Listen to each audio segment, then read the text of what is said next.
yaxshi bo'ladi. Amin. Allohu akbar. Mayli, yaxshi borib keling.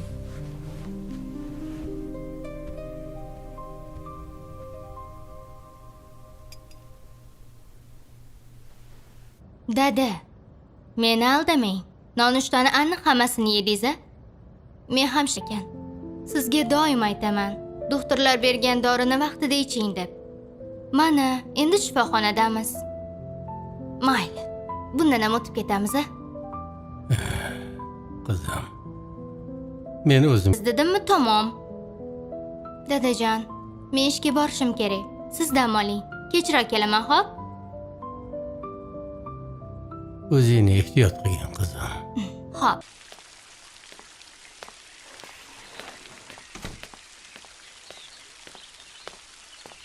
Ikrom aka, Ha, Valijon, nima gap? sizda 2 og'iz gapim bor edi. Hozir o'g'lim. Ha, sen gapiraver.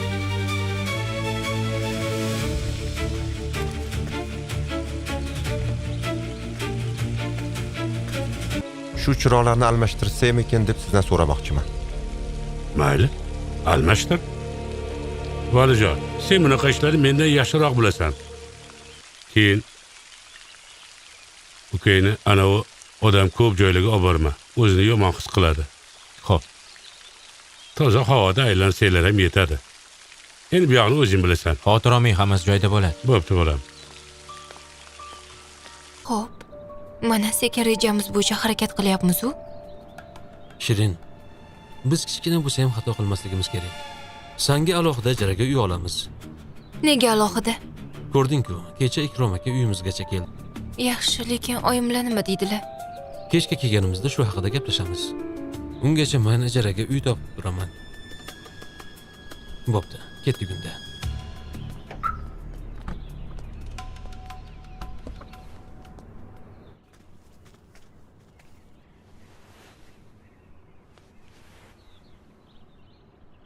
O'zi yaxshi biladi. Ehtiyot bo'linglar, qizim. Xo'p. Bo'pti, Akbarjonning yoniga o'tiring. Xo'p, oyijon, yaxshi o'tiringlar. Xo'p. Bolajonim yaxshi borib kelgin, xo'pmi? Yaxshi dam ol. Oh,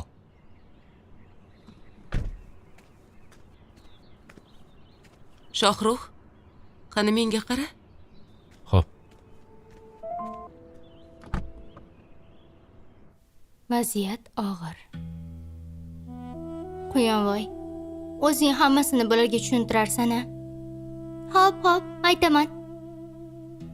Mayli, qisqa qilib aytaman. Xullas, teatrimizdan yordam so'rolmayman. Sizlar biror variant aytinglar. Qarz olish kerak yoki bankdan kredit olish mumkin. Ham tez, ham qulay. Hozir senga hech kim katta pul berib tura olmaydi. Yaxshi taklif. Olish yoki kimdandir qarz olish.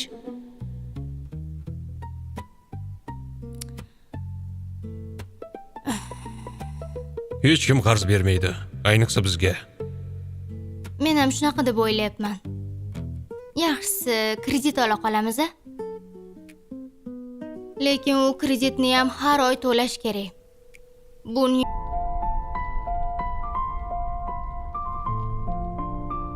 Shohrux aka, mashinani to'xtating. Nima gap, tinchlikmi? To'xtating mashinani. Xo'p.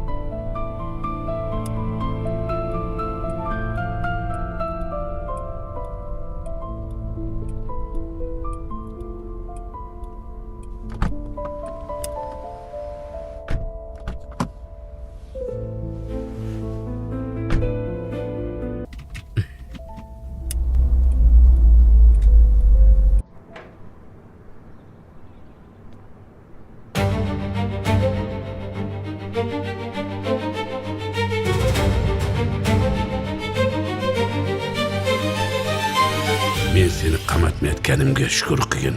O'z xohishing bilan arizangni yozsang, yaxshi bo'ladi. Aka!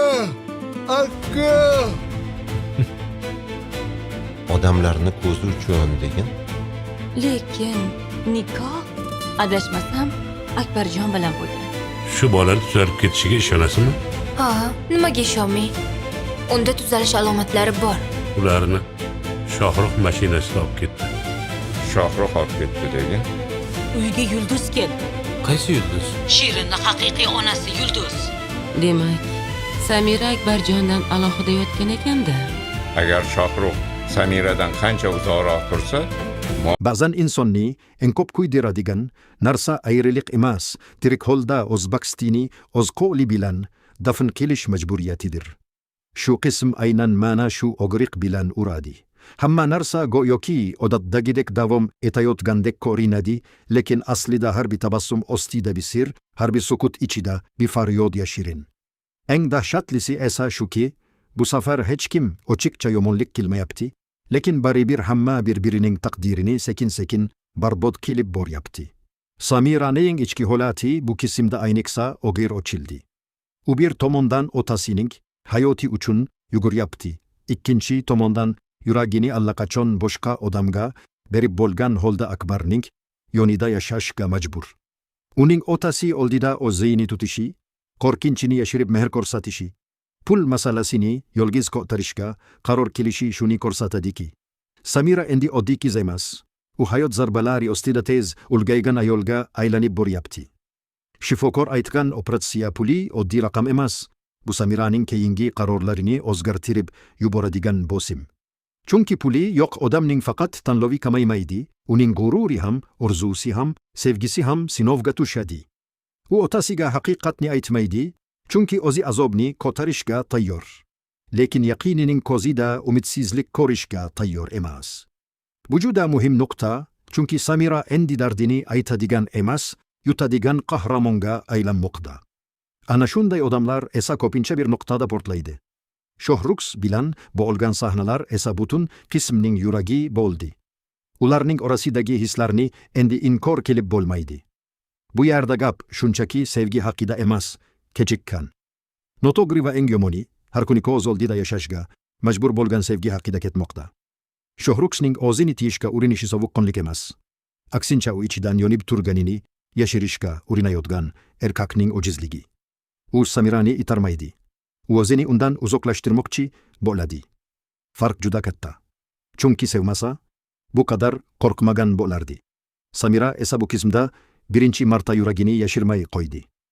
U sevishini ko'z bilan aytdi, sukut bilan aytdi, hatto taqdirga qarshi chiqishga tayyorligi bilan aytdi. Uning qochib ketish haqidagi o'ylari shunchaki hissiyot emas. Bu ishida uzoq vaqtdan beri yigilib kelgan adolatsizlikka qarshi ishon edi. Lekin aynan shu yerda serial juda kuchli psixologik chiziq berdi. Sevgi kuchli bo'lishi mumkin. Lekin ayb hissi undan ham kuchliroq bo'lsa, inson bahs sari bir qadam tashlay olmaydi. Shohruxning fojiasi ham shu. Bu sevgi ushburshagidagi eng ayanchli odam esa ehtimol Akbar. Chunki u hiyla ishlatmayapti, fitna qilmayapti, faqat o'zicha sevmoqda. Uning mehr ko'rsatish usuli bolalarcha sodda beg'ubor. Shuning uchun ham bu qismda Akbarning har bir samimiy harakati tomoshabinning yuragiga battar o'gir botadi. Chunki u nimadir noto'g'ri ketayotganini to'liq anglamasada. Ichki sezgisi bilan havodagi sovuqlikni sezayotganga o'xshaydi. Ayniqsa mashinadagi vaziyat, kim qayerda o'tirishi, kimga yaqin yoki uzoq bo'lishi, ustidagi ko'rinishda mayda tuyulgan holatlar bejiz emas edi. Bunday sahnalarda serial juda nozik ishora beradi. Munosabatlarda haqiqiy masofa kilometr bilan emas, o'tirgan joy, qarash va sukut bilan o'lchanadi. Akbarning samimiyligi qanchalik oshsa, kelajakdagi siyonat hissi shunchalik og'ir bo'ladi. Ikromning o'rni ham bu qismda juda keskin. U o'g'li Shohruxga ishonib turib, aslida uni eng og'ir sinov ichiga itaryapti. U Shohruxdan ukasiga yordam berishni, kelinni Akbarga ko'proq bog'lashni, ularni aylantirishni, yaqinlashtirishni kutadi. Tashqaridan qaraganda bu ota mehridek ko'rinadi, lekin ichkaridan qarasak, bu Shohrux uchun ruhiy qiynoq. Chunki otaning har bir ishonchli gapi, har bir duosi. Shohruxning bo'yniga yana bir ayb yuklaydi. U endi faqat sevganidan emas, otasining ishonchidan ham qocholmay qoldi. Eng kuchli dramatik qatlam mana shu yerda. Shohrux nafaqat sevgi, balki sadoqat imtihonida ham yonmoqda. Bu qismda ko'pchilik e'tibordan qochirgan juda muhim mayda detallar bor. Birinchisi, sovg'a masalasi. Bir qarashda oddiy buyumday ko'ringan narsa aslida hislarning yashirin belgisi edi. U boshqa odam nomidan uzatilgani bilan uning ogirligi va ma'nosi butunlay boshqacha. Bu narsani Samira qanday qabul qilgani juda muhim, chunki u buyumni emas, esdalikni ushlab qoldi. Ikkinchisi, kechasi eshitilgan shovqin va kimningdir gumoni. Sir bu qismda ochilmadi, lekin sir saqlanib qolgani uning savfi yo'q degani emas. Aksincha, endi bu sirning guvohi bor yoki kamida shubhalanuvchi bor. Uchinchi detayl, Ikromga haqiqat aytilishi, mumkin bo'lgan vaziyatning aynan oksirgi soniyada uzilib qolishi. Bu tasodif emas, bu serialning usuli. Haqiqat hali vaqtini kutyapti. To'rtinchisi esa Samiraning otasi uchun pul izlashga kirishgani. Bu chiziq keyingi qismda shunchaki moddiy muammo bo'lib qolmaydi. U Samiraning qarzdorlik, minnat yoki zavfli tanlovlar tomon olib borishi mumkin. Feruza tomondagi oilaviy suhbatlar ham bekorga berilmadi. Tugilgan kunni qayerda o'tkazish, kimni chaqirish, kimni chaqirmaslik haqidagi g'aplar oddiy maishiy sahna emas. Bu kelajakdagi katta to'qnashuv uchun sahna tayyorlash. Chunki bunday yig'inlarda sirlar yashirin qolmaydi, qarashlar to'qnashadi, ijtimoiy farqlar bilinadi, kamsitishlar ochiladi. Ayniqsa qudalar masalasi bo'yicha fikrlar bir joyga kelmayotgani shuni anglatadiki, yaqinlashayotgan uchrashuv oddiy bayram emas, niqoblar tushadigan maydon bo'lishi mumkin. Odamlar ko'pchilik orasida ko'proq o'zini yo'qotadi, hissiyotini boshqara olmaydi. Demak, bu yegin keyingi portlash nuqtalaridan biri bo'lish ehtimoli juda katta. Yana bir savfli qatlam bor. Ikrom atrofidagi yashirin reja. Kimdir haqiqatga yaqinlashyapti, kimdir esa haqiqatni boshqarib o'z vaqtida o'qmoqchi. Alohida uy, yashirilayotgan qarindoshlik hozir bilib qolmasin degan kayfiyat shuni ko'rsatadiki, bu uyda faqat bitta sevgi siri yo'q. Bu oilaning ildizida hali katta ochilmagan tariks bor. Serial aynan shunday usulda ishlayapti. Oldingi planda sevgi fojiasi ketmoqda, orqa planda esa butun oilani larzaga soladigan nasab va o'tmish siri pishib boryapti. Bu ikkala chiziq bir kunda to'qnashsa, oqibat juda og'ir bo'ladi. Endi bashoratlarga kelsak, eng yaqin Savf Shohrux bilan Samira orasidagi hislarning yana bir marta jilovdan chiqishidir. Ular o'zini qancha tiyishga urinmasin, birga qoladigan har bir vaziyat, ayniqsa yordam, majburiyat, ukagagamsho'rlik degan bahonalar ostida aslida ularni yanada yaqinlashtiradi. Menimcha, keyingi qismlarda Shohrux o'zini uzoqlashtirish uchun keskin qaror qabul qiladi. Balki Samiradan sovuqlashgandek ko'rinadi, balki qo'pol gapiradi, balki u bilan yolg'iz qolmaslikka urinadi. Lekin aynan shu sovuqlik Samirani yanada sindiradi va u endi ichidagi dardini yashira olmay qoladi. Bu esa bir payt kelib ko'z yosh emas, ochiqdan olishga aylanadi. Ikkinchi katta ehtimol, Akbar hammasini birinchi bo'lib aqli bilan emas, yuragi bilan sezadi. U bema'ni ko'ringan detallardan gumon qiladi.